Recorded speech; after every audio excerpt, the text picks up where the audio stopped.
¿Qué tal, hermanos? Buenas noches. Hoy continuamos con nuestro viernes de catecismo y antes de entrar ya en materia, tengo la intención de compartir con ustedes el origen del catecismo que vamos a estudiar. Hemos referido algo de esto en algunas ocasiones previas. Sin embargo, quiero hacer algunas puntualizaciones de tal forma que tengamos una idea mucho más clara todos de por qué el catecismo de Westminster y no otro catecismo.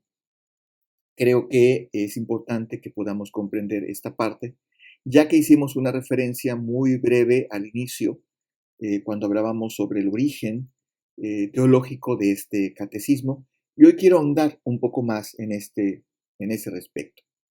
Las confesiones son resúmenes doctrinales de las enseñanzas de la Biblia, todas las confesiones cristianas, obviamente son escritas por la iglesia y para el mundo. Son escritas para el mundo porque estas iglesias, con credos y confesiones, están tratando de hacer iglesias honestas sobre sí mismas. Es decir, quieren que el mundo conozca lo que creen, lo que confiesan y en dónde están basando su fe. Estas declaraciones de doctrina anuncian que esta iglesia, que tiene sus creencias claramente manifiestas, está deseosa de que todos a su alrededor entiendan y conozcan su fe. Esto es exactamente lo que los grupos heréticos y sectas rechazan hacer. Cuando ellos vienen a tu puerta los domingos por la mañana o algún otro día en una visita religiosa, tocan temas periféricos y sus folletos esconden lo que realmente creen. Y esa es una característica de las sectas, es una característica de los grupos heréticos. Nunca te dicen exactamente lo que creen desde el principio. Y la confesión de Westminster para los cristianos del siglo en donde fue escrita era la oportunidad de mostrar al mundo en su entorno qué es exactamente lo que creían y por qué lo creían. Y creo que la iglesia contemporánea debe de evitar este camino sectario donde todo es oculto y todo es misterioso para volverse a una apertura hacia el mundo y dejar ver lo que en realidad creemos y que esto que creemos está exclusivamente basado en las escrituras. Las cosas son distintas entonces en las iglesias ortodoxas y han sido así o ha sido así desde el principio de la iglesia cristiana. No solo los cristianos de la iglesia primitiva fueron forzados a explicarse delante de los gobernantes, que estando furiosos pedían demandas del cristianismo, sino que también necesitaron explicar su fe de la manera más sencilla a los nuevos convertidos, deseosos de un sumario de las enseñanzas de la Biblia. Los credos y las confesiones sirven entonces apropiadamente para este propósito. Ellos resumieron, los que escribieron el credo, ellos resumieron lo que la palabra de Dios tiene que decir sobre Dios, el horror de la caída del hombre y como consecuencia lo maravilloso del Evangelio.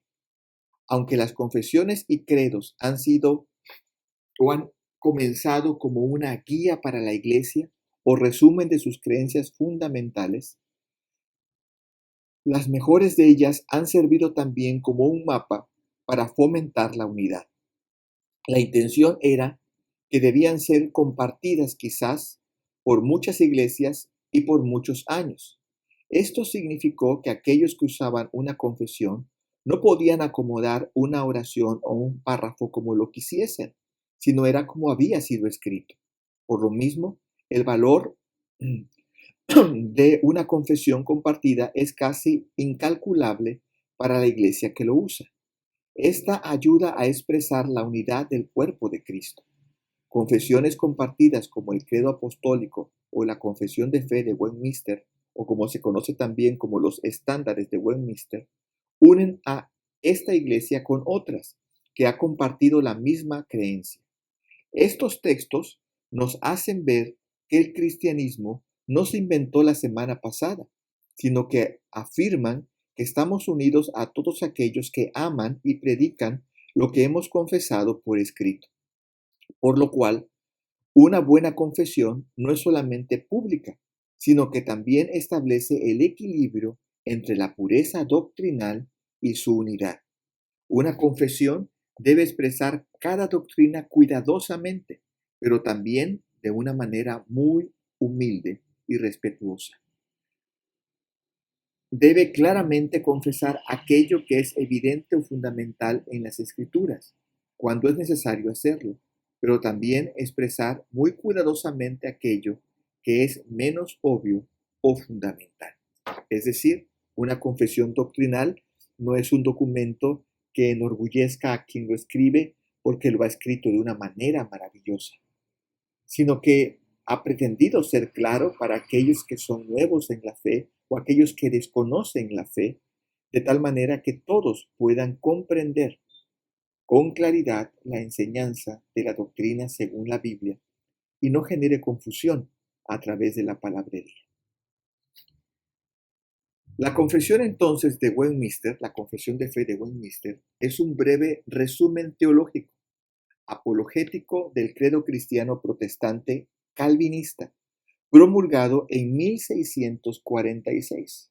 Estamos hablando de varios siglos atrás y estamos hablando de hombres de Dios que vivieron en esos tiempos y que pusieron su vida al servicio del Señor para sintetizar de una manera clara y precisa la fe cristiana. Recoge entonces la ortodoxia doctrinal de la Iglesia reformada, nacida de los movimientos calvinistas en Gran Bretaña, cuyas raíces históricas están en la doctrina expuesta por Juan Calvino durante el siglo XVI en Ginebra, Suiza. Eso es importante que podamos entenderlo, hermanos. Estamos hablando de que estamos enseñando una confesión de fe calvinista. ¿Y por qué calvinista y no arminiana? Bueno, la razón es porque el credo calvinista y la doctrina calvinista se aleja en gran medida del pensamiento humanista y de esta intención poco bíblica de humanizar el Evangelio como lo hace el arminianismo, que sin duda alguna es la corriente filosófica y teológica más fuerte que sirve de base al movimiento evangélico hoy día, pero que si lo vemos desde el punto de vista histórico, si lo vemos desde el punto de vista doctrinal, carece de muchas cosas y me parece también que lleva hacia vertientes que no son buenas y que hoy día me parece la iglesia está enredada y que difícilmente está pudiendo dilucidar de una manera correcta. Y ha llevado a expresiones cristianas muy extremistas que no son otra cosa más que herejías en muchos grupos. Y debemos de cuidar esto. Es por ello que yo como pastor de la iglesia, desde por lo menos 2 años atrás, he estado enseñando más desde una perspectiva calvinista, regresando a muchos de mis orígenes en mi niñez con la enseñanza de pastores que si bien no eran 100% calvinistas, sí tenían una intención teológica mucho más calvinista de lo que hoy día se tiene. Estaban un poco o más retirados del armenianismo de lo que hoy día la iglesia lo está. Así que por esa razón estamos enseñando un credo y una confesión calvinista y por lo tanto, dado que es calvinista, es reformada. Aunque se hizo primeramente para la Iglesia de Inglaterra, permanece como un estándar subordinado de la doctrina para la Iglesia también de Escocia y ha influido sobre la Iglesia presbiteriana de todo el mundo. Los hermanos presbiterianos, en su mayoría, tienden a ser calvinistas porque están asociados y están comprometidos con los estándares de Westminster. Supongo y entiendo que no todas las iglesias presbiterianas, pero históricamente sí. En 1643, el Parlamento inglés convocó a teólogos piadosos, doctos y juiciosos para que se reunieran en la abadía de Westminster para dar su opinión sobre cuestiones de adoración, doctrina, gobierno y disciplina de la Iglesia, específicamente en Inglaterra. Esta parte me parece que es importante porque estamos hablando de que fue una iniciativa de lo que hoy llamaríamos el Congreso, ¿no? En nuestra realidad, allá el Parlamento, es decir, las autoridades civiles, vieron la urgencia de que se estandarizaran las creencias y hubiera un documento que pudiera servir de respaldo para la adoración, para la doctrina, el gobierno y la disciplina de la Iglesia en ese momento en Inglaterra. Sus reuniones, que se llevaron a cabo a lo largo de 5 años, produjeron la confesión de fe, así como un catecismo mayor y un catecismo menor. Nosotros vamos a estar estudiando el catecismo mayor. Por más de 3 siglos, varias iglesias a lo largo del mundo han adoptado la confesión y sus catecismos como su estándar de doctrina, subordinado entonces a la Biblia. Es decir, muchas iglesias a lo largo de la historia han decidido acatar el catecismo o los estándares de Westminster y el catecismo mayor de estos estándares como base de la doctrina sacada exclusivamente de la Biblia. Desgraciadamente, debo decirlo, la mayoría de las iglesias desconocen en su totalidad estas enseñanzas, sobre todo las iglesias evangélicas, ¿no? El movimiento protestante evangélico se retiró muy rápidamente de estas enseñanzas, a diferencia del movimiento protestante reformado. El movimiento protestante evangélico se hizo en su mayoría arminiano, algunos de una manera muy pura o arminianos muy puros, y algunos con muchos rasgos arminianos. Es importante decir que muchas de las cosas que hace la iglesia cristiana hoy día son completamente arminianas, pero lo desconocen. Sus reuniones se llevaron a cabo entonces a lo largo de 5 años y produjeron la confesión que conocemos, el catecismo mayor y el catecismo menor. La confesión de Westminster fue modificada y adoptada por los congregacionistas de Inglaterra, dando lugar a la confesión de Saboya. Esto fue en 1658. Es decir, algunas décadas después o algunos años después se hicieron algunas modificaciones y a esa modificación se le conoció como la confesión de Saboya. De la misma forma, los bautistas de Inglaterra modificaron la confesión de Saboya para producir la confesión bautista de Londres en 1689. En muchas iglesias bautistas siguen tomando esta confesión, que sería nieta de la confesión de Westminster, ¿no? No todos los bautistas están acatando la confesión bautista de Londres porque existen otras confesiones bautistas más, algunas ya muy arminianas. Los presbiterianos, congregacionistas y bautistas ingleses llegaron a ser conocidos entonces todos ellos como los no conformistas, puesto que no se conformaron al Acta de Uniformidad de 1662 que establecía la Iglesia de Inglaterra como la única iglesia aprobada legalmente, aunque ellos estaban unidos de muchas formas por las confesiones comunes, basadas todas en la confesión de Westminster. Esto desafortunadamente fue desapareciendo. Yo recuerdo, yo crecí en una iglesia bautista cuyo pastor, un hombre de Dios, no era arminiano, hasta donde yo recuerdo sus enseñanzas, no eran arminianas puras, y tenían mucho de calvinismo, no completamente puro tampoco, pero no descansaba completamente en el arminianismo, así que muchas de las cosas que hoy día estoy enseñando, recuerdo haberlas escuchado en mi niñez y marcaron profundamente mi vida, aunque en mi adolescencia y parte de mi juventud, porque empecé a ser pastor muy joven, en realidad empecé a ser pastor siendo adolescente a los 17 años, pero bueno, en esa parte de mi adolescencia y juventud o preadolescencia y ese trasladarse hacia la juventud que vino después, crecí esa parte de mi vida en esa misma iglesia, pero ya con una tendencia mucho más arminiana. Y fui a un seminario bautista a aprender teología creo que fueron 5 años, en periodo completo. Era un seminario con una tendencia mucho más arminiana y me parece mucho más humanista. había mucha todavía, ya empezaba a haber una influencia muy seria de la alta crítica, y algunos de mis maestros sí se confesaban seguidores de la teología de la alta crítica. Sin embargo, lo que yo escuchaba de las predicaciones, sobre todo en las reuniones dominicales de la noche, recuerdo haber escuchado a muchos pastores y al pastor principal y a muchos de los diáconos predicar desde una perspectiva más calvinista.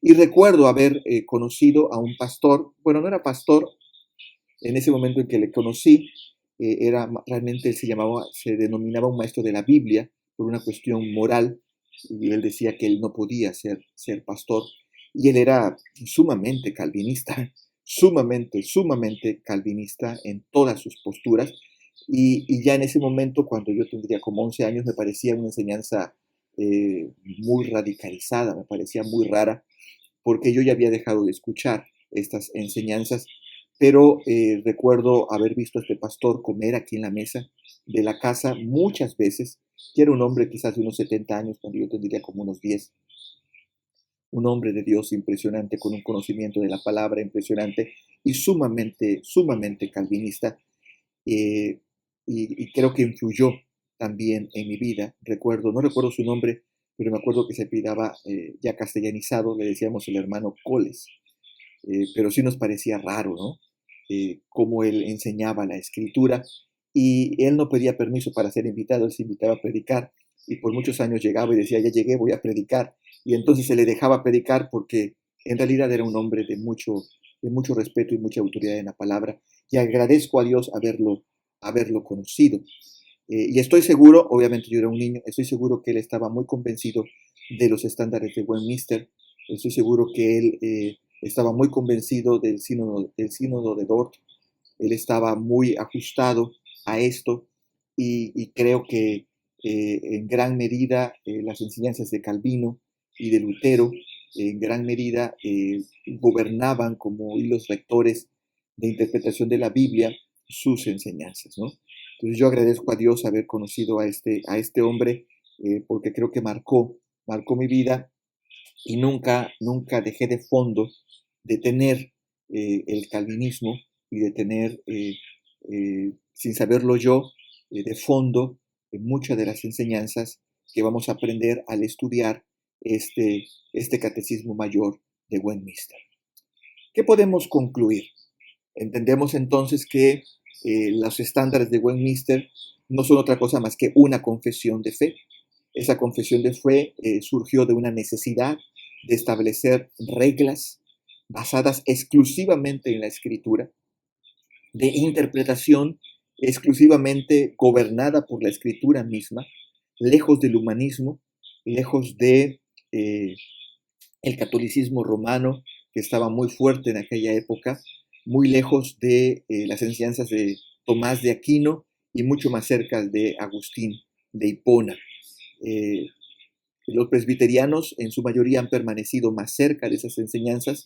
Los bautistas originalmente lo estaban, y al paso de los siglos se fueron separando y fueron surgiendo otras confesiones mucho más arminianas y mucho más humanistas en los grupos bautistas. Los grupos evangélicos, sobre todo los grupos carismáticos que surgen en el siglo XX, el movimiento carismático más tradicional, que surge a principios del siglo XX, y después el movimiento carismático o neocarismático de finales del siglo XX, que permanece hasta nuestros días, con una influencia tremenda en la vida de la iglesia contemporánea. eh, Están más lejos de las confesiones de Westminster y mucho más cerca del arminianismo, tanto en las doctrinas de la salvación, como en la doctrina del Espíritu Santo, como en la doctrina de Dios, solo por mencionar algunas que para mí son sumamente capitales. Y aunque podemos tener muchas cosas en común, no dejamos de percatar una debilidad doctrinal en estos hermanos, que a veces los lleva a expresiones sumamente radicalizadas y completamente fuera de las enseñanzas de las escrituras. Lo que podemos comprender entonces, para concluir, es que vamos a estar estudiando la fe exclusivamente basada en la escritura, sin mucho humanismo o muy lejos del humanismo, desde una plataforma calvinista. Y vuelvo a insistir, me parece que tenemos que regresar a las enseñanzas de los hombres de Dios de tiempos atrás, porque hoy día no podemos dejar de notar que se ha dejado de lado la doctrina y los predicadores han preferido irse más a la emoción, irse más a la sensación, irse más a lo sensacionalista también, y han dejado la sana doctrina. Así que estudiar desde la plataforma de Calvino o estudiar desde la plataforma de Lutero u otros hombres de Dios del siglo, de los años 1600, del siglo XV, del siglo XVI, del siglo XVII, aún del siglo XVIII, sobre todo la primera parte, es mucho más provechoso para nosotros como iglesia. Así que es desde ahí que vamos a estar estudiando el catecismo y la próxima semana vamos a iniciar ya con me parece, los dos primeros puntos o los tres primeros puntos del catecismo sobre Dios y sobre la palabra de Dios. Esto aparecerá en el boletín del próximo domingo. Yo te invito a que tú asistas porque es el aniversario de la iglesia. Espero que tú estés presente y nos gocemos juntos por la misericordia de Dios. Entonces va a aparecer en el boletín y tú podrás tenerlo en la mano para que puedas seguir el próximo viernes el estudio ya directo del catecismo. Yo espero que Dios te esté bendiciendo en esta noche, espero que el Señor te fortalezca y te guíe y que esta pequeña introducción en esta lección te sirva como marco de referencia para comprender qué es y de dónde viene lo que vamos a estudiar. Queridos hermanos, Dios les bendiga y les haga perseverar en la verdad.